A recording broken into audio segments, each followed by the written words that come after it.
I know printers are inanimate objects, but I mean, come on.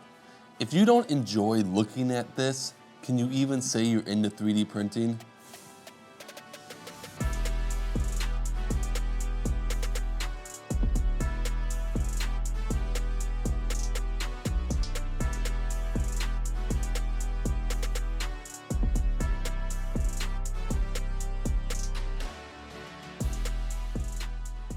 Welcome to the channel. If we haven't met, I'm Sam. I am the real estate broker turned 3D printing entrepreneur, and I run a 3D print farm from underneath my garage. What we have today is the Elegoo Centauri Carbon. Now, if you haven't been around the channel, you should know 3 things about me. 1, I can't spell. 2, reading is tough for me sometimes, which is why I think this is Centauri Carbon, but that kind of sounds like the mythical half man, half horse thing, so maybe it's Centauri Carbon? I don't know, but it's Elegoo's new Core XY printer, and the 3rd thing you should know about me is I'm all about making money with 3D printers. So what this video is not going to be is a technical, in-depth analysis of this machine. I'm bad at those videos. There's a bunch of creators I can think of that do a way better job than I can. What I can talk about though is the practicality of this machine in your 3D printing business, and if it's a good option for you, and if it'll make you any money.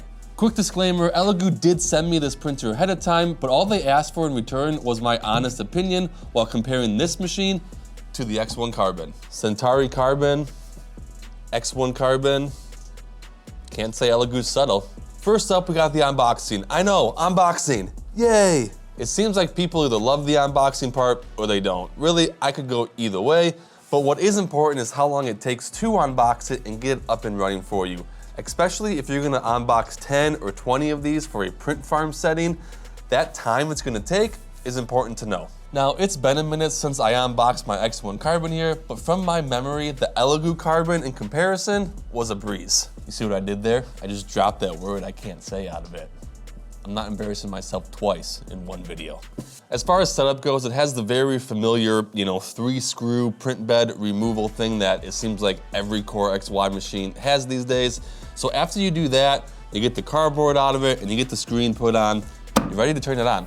So the Elegoo Carbon does seem to be a much quicker setup compared to the X1 Carbon. However, to be fair to the X1C, I've never actually put together a bamboo machine without the AMS unit. And I do believe the AMS unit does add a decent amount of steps, so I'm probably merging a little bit of the 2 setups into one, which is why this one feels so much easier and quicker to do. Once you get it turned on, the calibration is not fast. I mean, you're talking 30 minutes plus for it to go through all its stuff and the bed leveling. However, once it is done and the bed is leveled, I haven't had to re-level it since, and it's been printing a bunch of stuff for me in really good quality. The first thing I printed were the pre-sliced files that came on the flash drive with the printer. Now, let's be clear, any file that comes on the flash drive with the printer that has been pre-sliced to be used on their printer with their filament should be a home run. And it was. I printed this little Buddha in the Elegoo Rapid PLA Plus that I had, and the print quality was great. I mean, no complaints, it was a fast print, and it did exactly how I would expect a pre-sliced file on the flash drive from the manufacturer to print. I also printed this Elegoo Carbon Mini that came on the flash drive. Yeah, you're not getting me to say it again. It's not gonna happen. But I printed this in just some generic PLA matte finish filament, and it printed great, so it used filament that it wasn't sliced for, and it still did well. Now, lastly, I printed this Eiffel Tower, which was a pre-sliced file on the drive, but I actually printed this in a silk filament. Now, the Eiffel Tower is the worst quality. If we see here, you can see there is some stringing on it. The top is not the most detailed. However, I'm actually probably the most impressed with the Eiffel Tower because there's lots of little details in it, and yes, there's stringing, but this was printed with a pre-sliced file for an Elegoo PLA, and I put some generic silk, tricolor filament in there, and the fact that it printed it at all, let alone in this pretty good detailed quality with just stringing, is fairly impressive.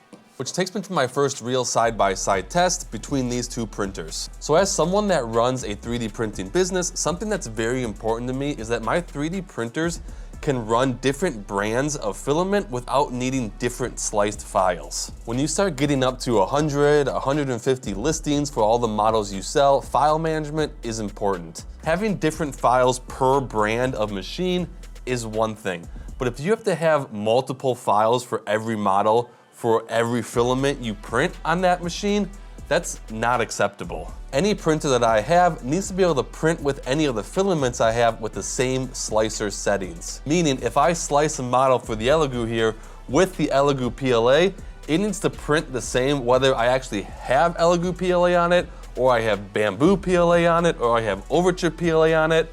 I can't have to differentiate sliced files based on filament type. So to test this, we printed out some of these screws that come with some of our desk clamp products. And essentially what we did was we printed one screw on the Bamboo with Bamboo filament, one screw on the Elegoo with Elegoo filament, and then we switched the filament and we saw how Bamboo printed with the Elegoo brand filament, and we saw how Elegoo printed with the Bamboo filament. And honestly, the results for both were great. Here we have the Bamboo printer with the Bamboo filament, and the finish is great. The threads on the screw are super clean, and just like the Elegoo finish is great. The threads are clean, maybe some slight stringing there. Otherwise, the finish is slightly different. The Elegoo has a more shiny finish where the Bamboo has less of a sheen to it. On our second test here, we can see that the Bamboo printer with the Elegoo filament actually does have some stringing on it now, and it is that shinier finish, where the Elegoo printer with the Bamboo filament has a finish much more closely to the Bamboo with Bamboo filament. It's more of a matte, not shiny. There's no stringing on it, and the threads are really clean. So honestly, I personally probably just like the Bamboo filament better, but the quality between the two is really the same. I can't see any sort of difference in actual print quality, no matter which filament it was printing with. Now, one thing to note though is that Elegoo does have the edge when it comes to speed. The screws printed on the Elegoo machine took 32 minutes, whereas on the X1 they took 37 minutes. So only a 5-minute difference. However, that is about a 13.5% speed reduction that you're getting when you're printing on the Elegoo. So we also did a test with a couple of our wall planters here, both for speed and I guess tolerances, because these do have a removable drip tray that twists on, and really quality-wise, they were the same. They both twist on, just fine. The Elegoo here one, same thing, fits in there, twists on without a problem. So quality-wise, they really are the same. We also noticed though, once again, that the Elegoo does win on speed. So the X1 Carbon printed the planter in about 4 hours and 42 minutes, where the Elegoo printed it in about 3 hours and 52 minutes, which is about 17.5% speed reduction when printing on the Elegoo Carbon.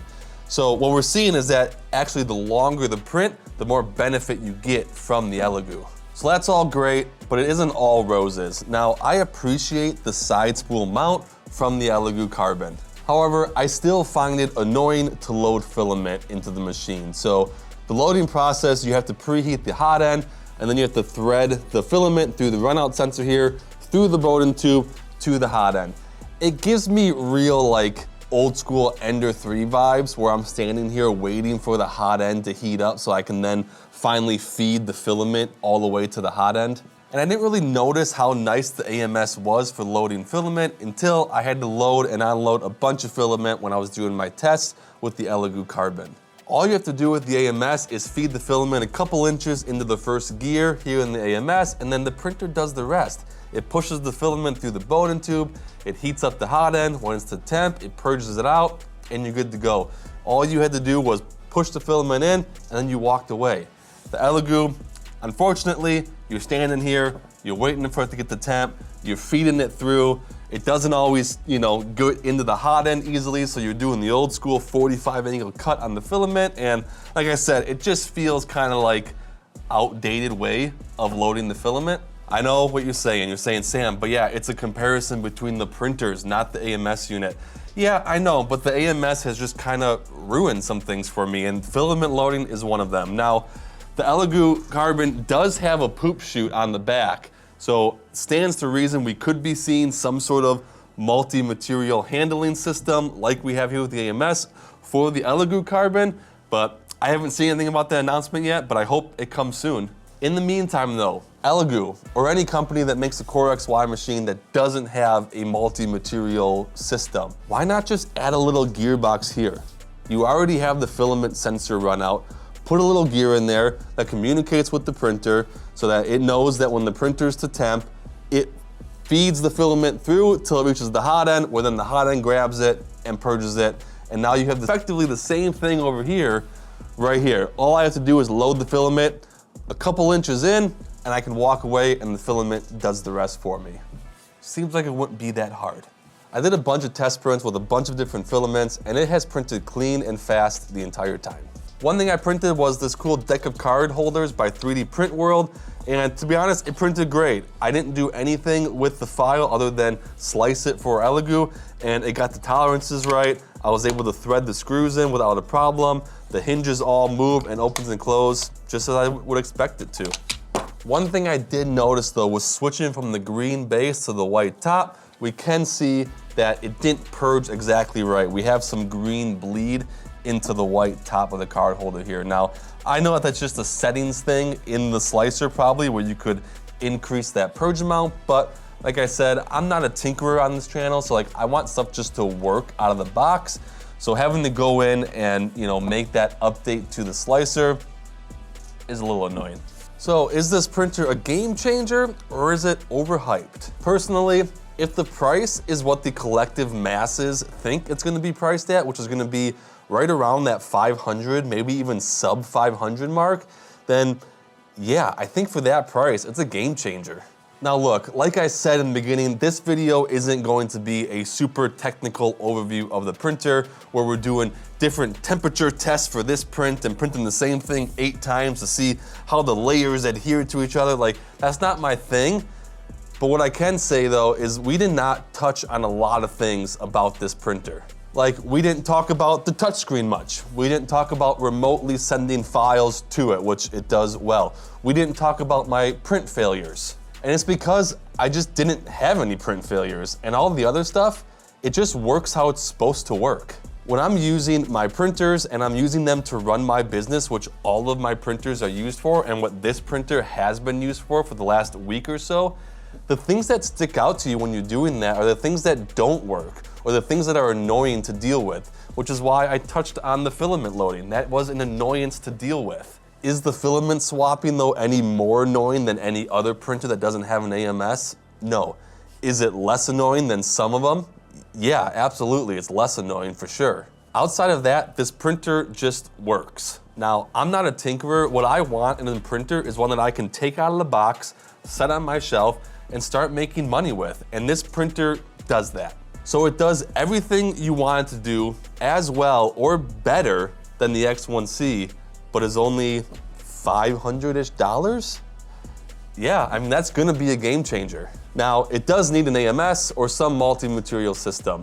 In my print farm, I sell both solid colored prints as well as multicolored prints. But if you're a print farm that is just selling parts in a single color, you're golden with this machine. However, if you do multicolored prints, and let's be honest, some of the multicolor stuff is the best selling stuff out there, then you need a machine that can handle those color swaps for you so that you don't have to manually swap the color. You just can't have that amount of human labor associated with a single print when you're trying to sell that print for profit. Like I said though, it does have a poop chute, so I think the day is coming where we will see some sort of multi-material system for the Elegoo Carbon here. And when that day comes, I think it's more than just a game changer at that point, especially if the price is where everyone thinks it'll be. I think it gets a multi-material system. We're not just a game changer, maybe we're a printer killer, if you know what I mean. That's all from me, guys. Another big thanks to Elegoo for sending the machine over for us to look at, and thank you for watching. Centauri?